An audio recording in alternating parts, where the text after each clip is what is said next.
Hey everyone, Nut Free Mama here. Today I'm going to show you how to make keto apple pie French toast casserole. Okay, let's start off with our ingredients. First you need 16 ounces of some kind of keto bread. I'm using the cinnamon keto bread by Lewis. Then you need 1 1/4 teaspoons of cinnamon if you do not use the cinnamon bread. So that's only if you don't use the cinnamon bread.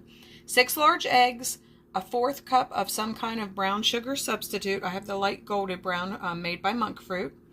Then you need 2 cups of half and half, or you can use milk, that's up to you.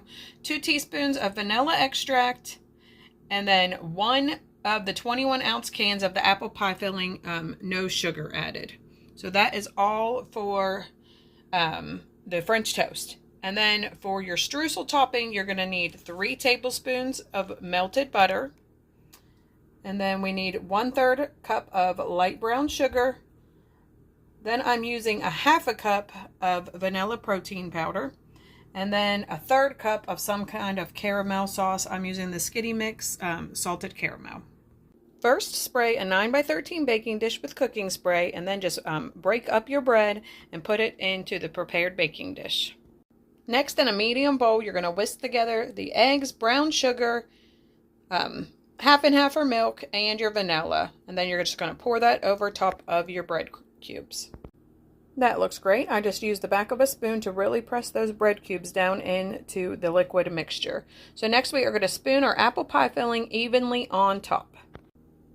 That looks great. So now we have to cover this and refrigerate it for 1 hour to overnight. Remove your French toast casserole from the refrigerator and uncover it.